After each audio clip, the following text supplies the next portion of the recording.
পৃথিবীর ইতিহাসে সবচেয়ে ক্ষমতাধর এমন এক ভয়ানক স্বৈরাচারী সরকার ছিল, যার বিরুদ্ধে কথা বললেই নির্মম অত্যাচার করে গণকবর দিয়ে দেওয়া হতো। তখন একা একটা লোক সেই স্বৈরাচারীর সাথে এমন কিছু করেছিল যা পুরো দেশের মানুষকে অবাক করে দিয়েছিল। তো চলুন কথা না বাড়িয়ে এক্সপ্লেইন করা যাক অসাধারণ political action cinema V for ভেন্ডেট্টা।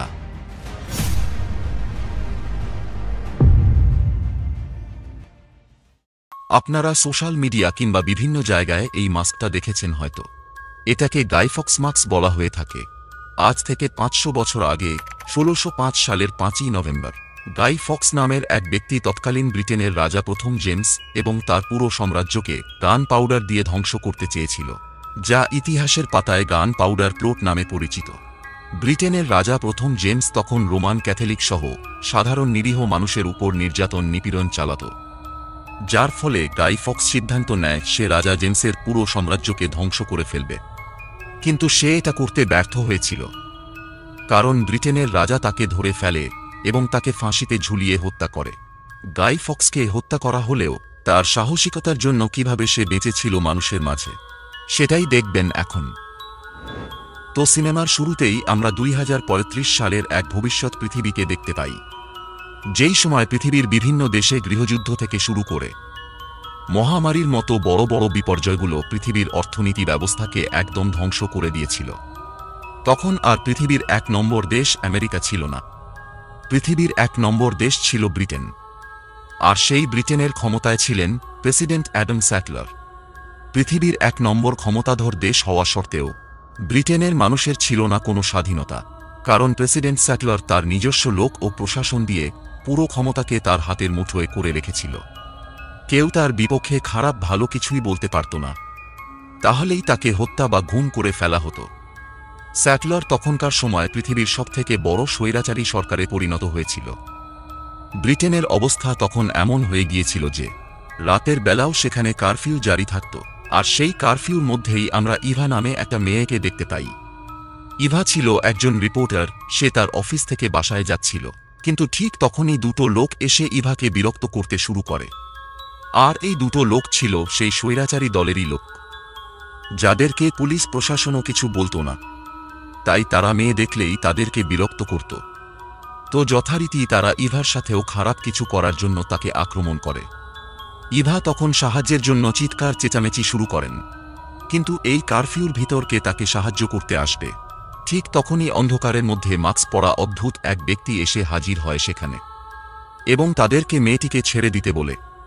কিন্তু লোক দুটো তার কথা শোনে না, বরং উল্টো তাকেই বলে সে যদি বাঁচতে চায় তাহলে যেন চুপচাপ এখান থেকে চলে যায়।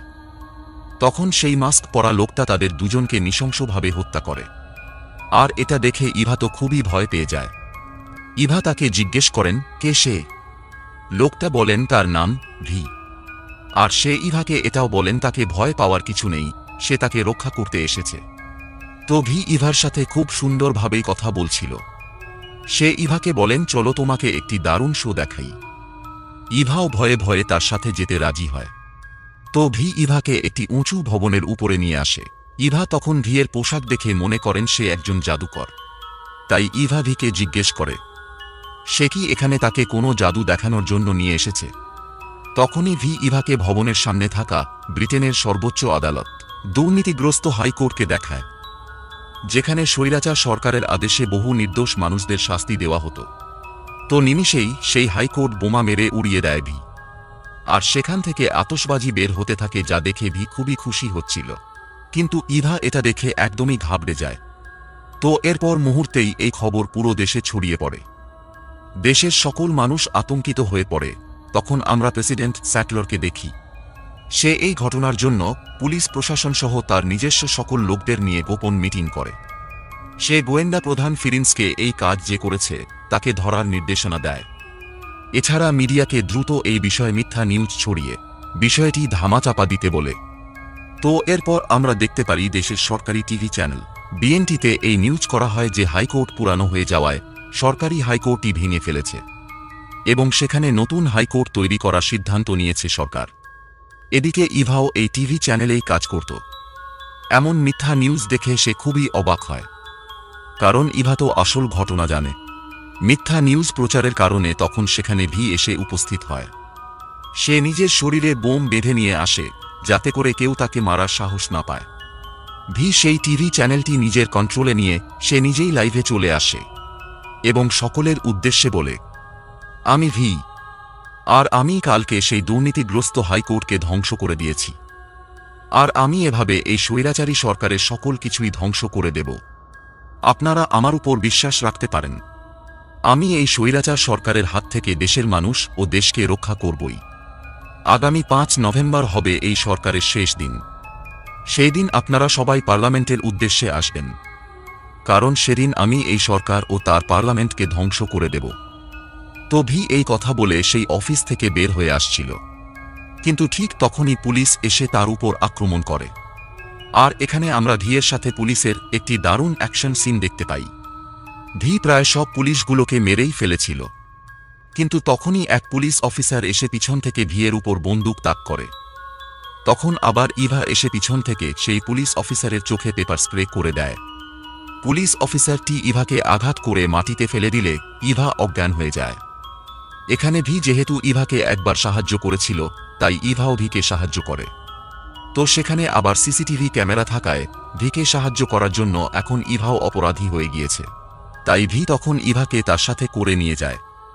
এদিকে দেশের টিভি চ্যানেলগুলোতে এটাও মিথ্যাভাবে প্রচার করা হয় যে টিভি চ্যানেলে এসে বক্তব্য দেওয়া সেই ভি নামক সন্ত্রাসীকে পুলিশরা মেরে ফেলেছে। এদিকে ডিটেকটিভ প্রিন্স দেখতে পায় ভিকে ইভা সাহায্য করেছিল, তার মানে ভিয়ের সাথে নিশ্চয়ই ইভার কোনো সম্পর্ক রয়েছে। তো তারা তখন ইভাকে খুঁজতে বেরিয়ে পড়ে। এদিকে ইভার জ্ঞান ফিরলে সে নিজেকে অচেনা জায়গায় দেখে ঘাবড়ে যায়। আসলে এটা ছিল একটা পরিত্যক্ত রেল স্টেশনের নিচে আন্ডারগ্রাউন্ড, আর এখানেই থাকে ভি। তো ইভা ভিকে জিজ্ঞেস করেন সে তাকে এখানে কেন নিয়ে এসেছে। ইভা তখন রাগ করে বেরিয়ে যেতে চাইলে ভি বলে এখন সে বাহিরে গেলে পুলিশ তাকে ধরে মেরে ফেলবে, কারণ সে যে তাকে সাহায্য করেছিল। এটা শুনে ইভা খুবই বিরক্ত হয়। তো যাই হোক, এরপর রাতে ইভা ভিকে জিজ্ঞেস করে, তুমি কি সারাক্ষণই এই মাস্কটা পরে থাকো? ভি বলে, এটা এখন আর মাস্ক নেই, এটাই আমার চেহারা। তো ইভা এরপর বলে, তোমার কি মনে হয়? তুমি বলেছ আর 5 নভেম্বর দেশের সকল মানুষ সরকার পতনের জন্য পার্লামেন্টের উদ্দেশ্যে চলে আসবে। তোমার উচিত বাকি মানুষের মতো একটা সাধারণ জীবন লিড করা। ভি বলেন, তার জীবনটা ইভা এবং বাকি সাধারণ 5টা মানুষের মতো ছিল না। তার জীবনের সাথে এমন কিছু হয়েছিল যা ছিল খুবই কষ্টদায়ক, আর এর পেছনে একমাত্র দায়ী ছিল এই স্বৈরাচারী সরকার। আর কোনো মানুষের সাথে যাতে এমনটা না হয়, তাই সে এই স্বৈরাচারী সরকারকে ধ্বংস করবে। ইভা বলে, তার জীবনও অনেক কষ্টের ছিল, সেটাও এই স্বৈরাচারী সরকারের জন্যই। আজ থেকে 20 বছর আগে ব্রিটেনে সেন্ট মেরিনো নামে একটা ভাইরাস ছড়িয়ে পড়েছিল। সরকারে অবহেলার কারণে তখন প্রায় 1 লাখ মানুষ মারা যায়, আর এর ভিতরে ইভার ভাইও ছিল। পরবর্তী ব্রিটেনের সকল লোক সরকারের বিরুদ্ধে আন্দোলন শুরু করলে সেই আন্দোলনে ইভার বাবা মাও অংশগ্রহণ করে, যার ফলে সরকারের লোকেরা ইভার বাবা মাকে তুলে নিয়ে মেরে ফেলে। এরপর থেকে তাকে একাই জীবনের লড়াই করে বেঁচে থাকতে হয়েছে। ব্রিটেনের প্রতিটি সাধারণ মানুষের জীবনেই এই স্বৈরাচারী সরকারের অত্যাচারে প্রভাব রয়েছে, কিন্তু এখন যদি তারা সরকারের বিরুদ্ধে কথা বলতে যায়, তাহলে তারা আরও বিপদে পড়বে। ভি বলে, জীবনে দুঃখ, কষ্ট, অত্যাচারের পরিমাণ যখন শেষ সীমায় পৌঁছে যায়, তখন তার সেই দুঃখ, কষ্ট, অত্যাচার শক্তিতে পরিণত হয়। আমার সাথেও এমনটা হয়েছে, আর খুব শীঘ্রই তুমি এটা বুঝতে পারবে। তো এখানে ভিয়ের কথাটা ঠিক বুঝতে পারে না ইভা। যাই হোক, এরপর আমরা সেই বিটিএন চ্যানেলে ইংল্যান্ড প্রিভিল্ট নামে একটি জনপ্রিয় শো দেখতে পাই, যেই শোটা পরিচালনা করত সাবেক সেনা কর্মকর্তা লুইস পাথিরো। তো পাথিরো এই শোয়ের মাধ্যমে সরকারের পক্ষ হয়ে জনগণের ব্রেন ওয়াশ করত। আজকের শোতে সে ভিয়ের বিপক্ষে নানা ধরনের মিথ্যা তথ্য প্রচার করছিল। তো এরপর পাথিরো যখন শো শেষ করে তার বাসায় আসে, তখন সেখানে ভি এসে উপস্থিত হয় এবং পাথিরোকে মেরে তার বুকের উপর একটা গোলাপ ফুল রেখে যায়। এরপর আমরা সেই বিটিএন চ্যানেলে আবারও মিথ্যা নিউজ প্রচার করতে দেখি, যেখানে বলা হয় লুইস পাথিরো হার্ট অ্যাটাকে মারা গিয়েছে। কিন্তু ইভা এই নিউজ দেখে বুঝতে পারে ভি তাকে মেরেছে। এখন দেশের এমন বড় বড় ব্যক্তিদের মেরে ফেলায় ইভা কিছুটা আপসেট হয় এবং ভিয়ের সাথে তার কথা কাটাকাটি হয় এই বিষয় নিয়ে। তো যাই হোক, গোয়েন্দা প্রধান ফিরিন্স লুইস পাথিরোর খুন হওয়া নিয়ে ইনভেস্টিগেশন শুরু করে। ইনভেস্টিগেশন করতে গিয়ে ফিরিন্স জানতে পারে রিটায়ারমেন্টের আগে কমান্ডো পাথিরো লার্কি ডিটেনশন সেন্টার নামক একটি গোপন ক্যাম্পের দায়িত্বে ছিলেন। আর আশ্চর্যজনক বিষয় হল, সেই ক্যাম্পের সাথে যুক্ত সকল সদস্যদের একইভাবে খুন করা হয়েছে। শুধুমাত্র তার ভিতর থেকে 2 জন ব্যক্তি এখনও বেঁচে আছে। তার মধ্যে একজন হচ্ছে লিলি ম্যান নামের এক পাদরি এবং ডক্টর ডায়না। তো ফিরিন্স বুঝে যায় এরপর এদের পালা। গোয়েন্দা ফিরিন্স তখন সেই লার্কিল ডিটেনশন সেন্টার সম্পর্কে জানতে সেনাপ্রধানের কাছে যায়, কিন্তু সেনাপ্রধান ফিরিন্সকে এই বিষয়ে কিছুই জানায় না। অন্যদিকে ইভা এসে ভিকে সেদিনের মিসবিহেভিয়রের জন্য দুঃখ প্রকাশ করে এবং সে বলে সেও আজ থেকে এইসব খারাপ লোকদের ধ্বংস করতে ভিকে সাহায্য করতে চায়। তো ভিয়ের এবারের টার্গেট ছিল সেই পাদরি লিলি ম্যান। অন্যদিকে গোয়েন্দা ফিরিন্স পাদরি লিলি ম্যানের খোঁজ পেলেও ডক্টর ডায়না নামে কোনো ব্যক্তিকে খুঁজে পায় না। তাই তারা লিলি ম্যানের উদ্দেশ্যে রওনা দেয়। কিন্তু গোয়েন্দা ফিরিন্স আসার আগেই সেই পাদরির কাছে ভি চলে এসেছিল। লিলি ম্যানের আবার মেয়েদের প্রতি বিশেষ দুর্বলতা ছিল, তাই ভি ইভাকে লিলি ম্যানের কাছে পাঠিয়ে দেয় তাকে খুন করার জন্য। কিন্তু ইভা আসলে তখন ভিকে মিথ্যা বলেছিল। সে আসলে ভিকে সাহায্য করার জন্য নয়, বরং ভিয়ের কাছ থেকে পালানোর জন্যই এখানে এসেছে। তো ইভা লিলি ম্যানকে জানায় ভি নামক একজন খুনি তাকে হত্যা করার জন্য ইভাকে এখানে পাঠিয়েছে। কিন্তু লিলি ম্যান ইভার কথা বিশ্বাস করে না, উল্টো সে ইভার সাথে খারাপ কিছু করতে যায়। আর তখন সেখানে ভি চলে আসে। ভিকে দেখেই লিলি ম্যান বলে ওঠে, তার মানে তুমি সত্যি বলেছিলে। আর এই কথা শুনে ভি বুঝতে পারে ইভা তার সাথে প্রতারণা করেছে। তো ইভা তখন সেখান থেকে দৌড়ে পালিয়ে যায়। আর ভি লিলি ম্যানকে হত্যা করে তার বুকেও একটি গোলাপ ফুল রেখে যায়। এদিকে ইভা পালিয়ে আসে তার সেই টিভি চ্যানেলের একজন সাবেক কলিগ ডেটলিকের বাসায়। ডেটলিক ছিল সেই বিটিএন চ্যানেলের একজন সাবেক রিপোর্টার, কিন্তু সে বর্তমান সরকারের একজন কট্টর সমালোচক হওয়ায় তাকে চাকরি থেকে বহিষ্কার করা হয়েছিল। তো ইভা ডেটলিককে বলেন যে সে এই সময় ডেটলিকের বাসায় এসে তাকে বড় সমস্যায় ফেলে দিয়েছে, কারণ তাকে এখন পুলিশ খুঁজছে। ডেটলিক বলেন এটা কোনো সমস্যাই না। ডেটলিক তখন ইভাকে দেখায় সরকার এত বছর ধরে তার বিরুদ্ধে যত প্রমাণ নিষিদ্ধ করেছিল তা সবকিছুই ডেটলিকের বাসায় আছে। তো পুলিশ তার বাসায় এসে এসব দেখলে তাকে এমনিতেই মেরে ফেলবে, কিন্তু সে এইসব নিয়ে কখনোই ভাবে না। তো এদিকে লিলি ম্যান মারা যাওয়ায় ফিরিন্স চিন্তায় পড়ে যায়। খুনি একের পর এক খুন করে যাচ্ছে, কিন্তু সে কিছুই করতে পারছে না। ফিরিন্স ফরেন্সিক ডাক্তার ডিলিয়ার কাছে লিলি ম্যানের মৃতদেহ নিয়ে আসে পোস্টমর্টেম করার জন্য। ডিলিয়া জানায় এর আগে লুইস পাথিরো আর এখন লিলি ম্যানকে খুনি সেইম একইভাবে হত্যা করেছে। তখন গোয়েন্দা ফিরিন্সের কাছে তার জুনিয়রের ফোন আসে। তারা তখন লার্কিল ডিটেনশন সেন্টার নিয়ে কথা বলছিল। আর এই লার্কিল ডিটেনশন সেন্টারের কথা শুনেই আমরা ডাক্তার ডিলিয়াকে কিছুটা ঘাবড়ে যেতে দেখি। তো এরপর ফিরিন্স তার অফিসে এসে যখন আবারও লার্কিল ডিটেনশন সেন্টার নিয়ে ইনভেস্টিগেট করে, তখন সে দেখতে পায় সেই ডাক্তার ডায়না আর কেউ না, বরং ডাক্তার ডিলিয়াই হচ্ছে ডাক্তার ডায়না। সে কোনো একটা কারণে এতদিন তার আসল পরিচয় লুকিয়ে রেখেছিল। তো ফিরিন্স ডাক্তার ডায়নাকে বাঁচাতে তখনই তার বাসার উদ্দেশ্যে বেরিয়ে পড়ে। কিন্তু ভি আগেই ডাক্তার ডায়নার কাছে চলে এসেছিল। ডাক্তার ডায়না ভিকে বলেন, আমি জানতাম তুমি একদিন আসবে এবং আমি তোমাদের সাথে যা করেছি তার শাস্তি আমি ঠিকই পাব। আমি আমার পাপের জন্য অনুতপ্ত। ভি তখন তার হাতে একটা গোলাপ দিলে ডাক্তার ডায়না বলেন, তুমি কি আমাকে এখনই মেরে ফেলবে? ভি একটি ইনজেকশন দেখিয়ে বলেন সে যখন ঘুমিয়েছিল তখনই ভি তার গায়ে একটি বিষ ইনজেক্ট করে দিয়েছে। তো এরপর ডাক্তার ডায়নাও মারা যায়। গোয়েন্দা ফিরিন্স এসে শুধু ডায়নার নিথর দেহটা দেখতে পায়, সে তাকেও বাঁচাতে পারল না। কিন্তু সে ডাক্তার ডায়নার ঘরে তার একটি ডায়েরি খুঁজে পায়। এদিকে ডেটলিক ইভাকে দেখায় সে সরকারের বিরুদ্ধে একটি মজার ভিডিও বানিয়েছে। যেই ভিডিওতে দেখানো হয় সেই গাই ফক্সমার্কসের আড়ালে আসলে প্রেসিডেন্ট সাটলার নিজেই ছিল, এবং এই ভিডিওতে আরও দেখানো হয় কিভাবে সাটলারকে হত্যা করা হবে। তো ডেটলিক এই ভিডিওটি যেদিন জনগণের কাছে প্রচার করে, সেদিন রাতেই স্বৈরাচারী সাটলারের লোকেরা এসে ডেটলিককে মেরে ধরে নিয়ে যায়। কিন্তু ইভা একটি বিছানার নিচে লুকিয়ে পড়ে। তো তারা চলে গেছে ভেবে ইভা জানালা দিয়ে বাহিরে এলে তাকেও ধরে ফেলা হয়। এরপর ইভাকে জেলে আটকে সেখানে একটা লোক আসে ইনভেস্টিগেশন করার জন্য। লোকটি ইভাকে বলে সে যদি ভি এর ব্যাপারে তাদের কাছে সবকিছু বলে দেয় তাহলে তাকে ছেড়ে দেওয়া হবে, আর সে যদি এটা না করে তাহলে তাকে এখানে সারা জীবন আটকে রেখে কঠিন শাস্তি দিতে দিতে মেরে ফেলা হবে। কিন্তু ইভা ভি এর ব্যাপারে কিছুই বলতে রাজি হয় না। তাই তখন থেকেই শুরু হয় ইভার উপর অমানবিক নির্যাতন। এদিকে প্রেসিডেন্ট অ্যাডাম সাটলার তার এতগুলো লোক মারা যাওয়ায় গোয়েন্দা ফ্রিন্সের উপর খুবই রেগে যায়। সে ফ্রিন্সকে দ্রুত ভিকে খুঁজে বের করে মেরে ফেলতে বলে। কিন্তু ডাক্তার ডায়ানার সেই ডায়েরি পড়ে ফ্রিন্স এমন কিছু জানতে পেরেছিল যার ফলে তার ভিয়ের প্রতি সম্পূর্ণ মনোভাবই বদলে গিয়েছিল।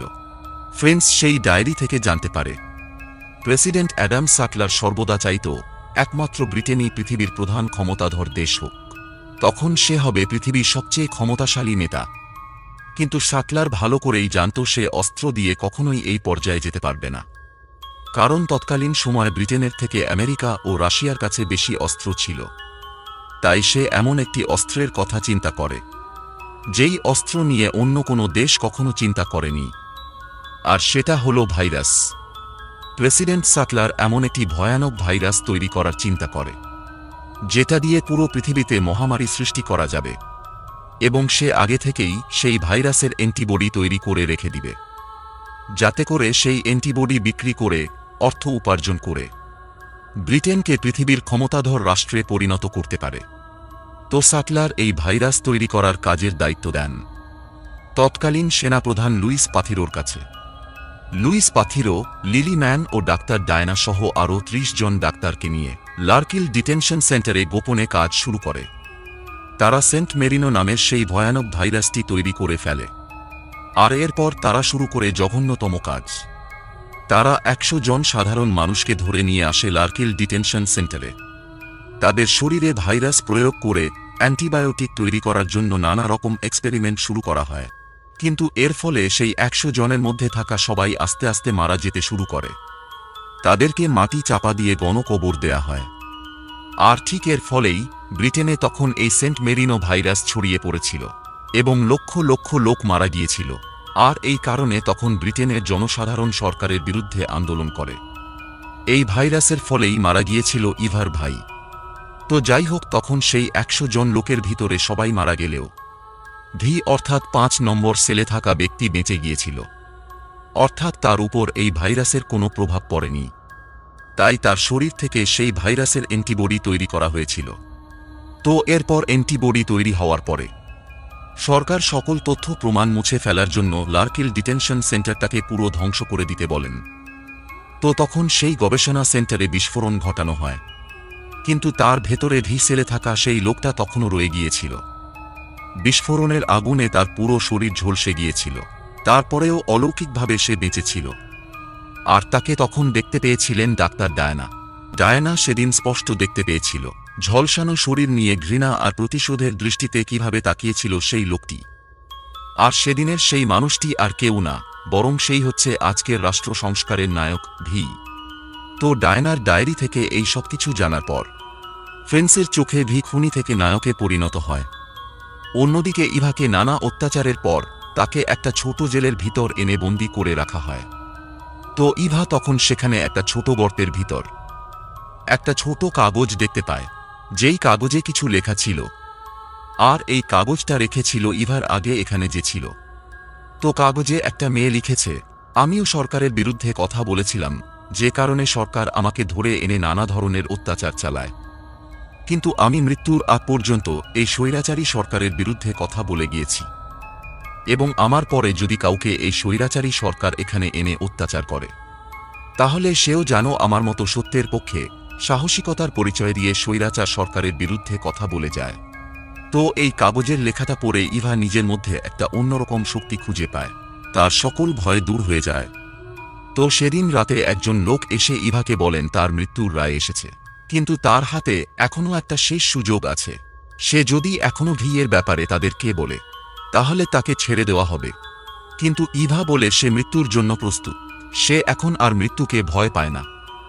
এই কথা শুনে লোকটা বলেন, তাহলে তো তোমার ভিতরে সেই শক্তিশালী মনোভাব চলে এসেছে। আর এই কথা শুনে ইভা একটু কনফিউজড হয়ে যায়।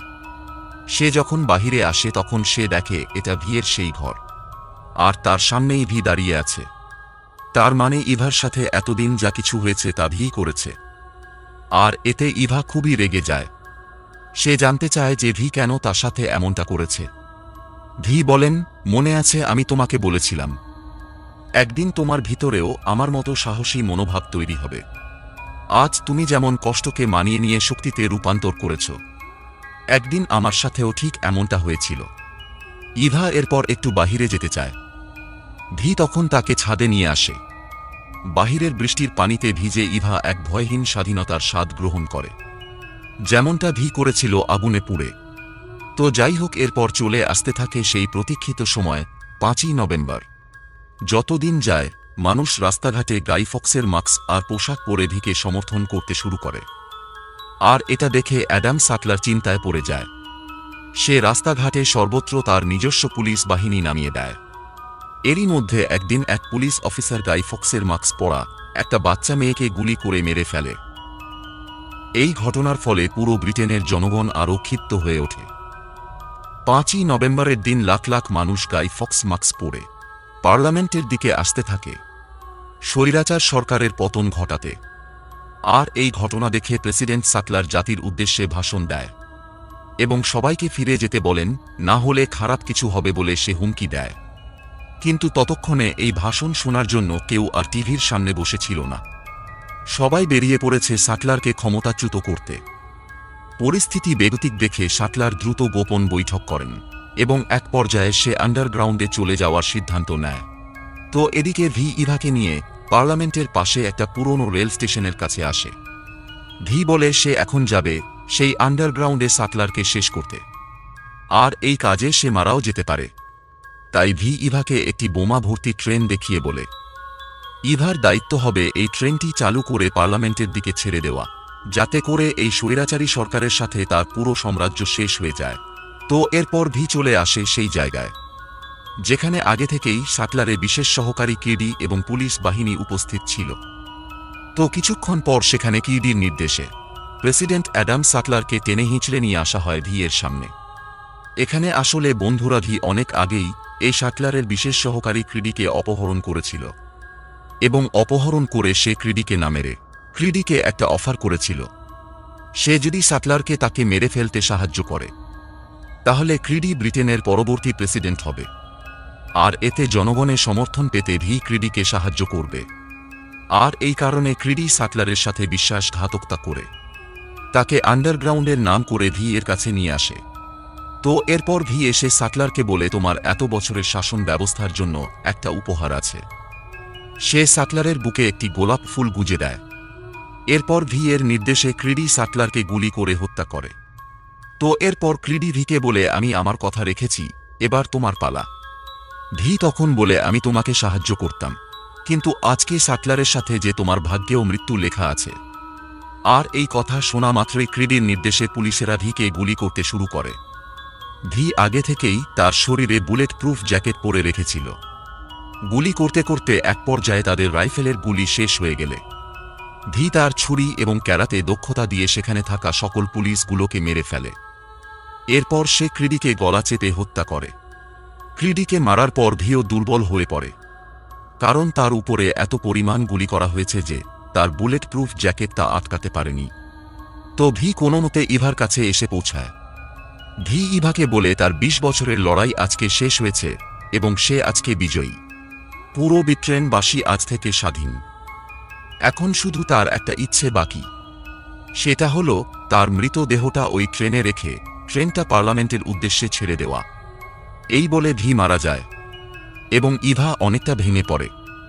এরপর ইভা ভি এর দেহটা ট্রেনে রেখে সুন্দর করে গোলাপ ফুল দিয়ে সাজিয়ে দিয়ে ট্রেনটা ছেড়ে দেয় এবং ট্রেনটা গিয়ে পার্লামেন্টে আঘাত করে। শেষ হয়ে যায় স্বৈরাচারের সাম্রাজ্য।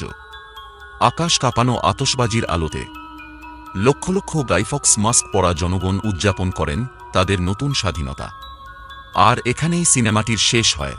তো আজকে এ পর্যন্তই বন্ধুরা, এই ছিল ভি ফর ভেন্ডেট্টা সিনেমার অসাধারণ এক কাহিনী। এমন আরও ইন্টারেস্টিং সব সিনেমার বাংলা এক্সপ্লেইন দেখতে এসএস এক্সপ্লেইনডের সাথেই থাকুন। ভালো থাকুন, আল্লাহ হাফেজ।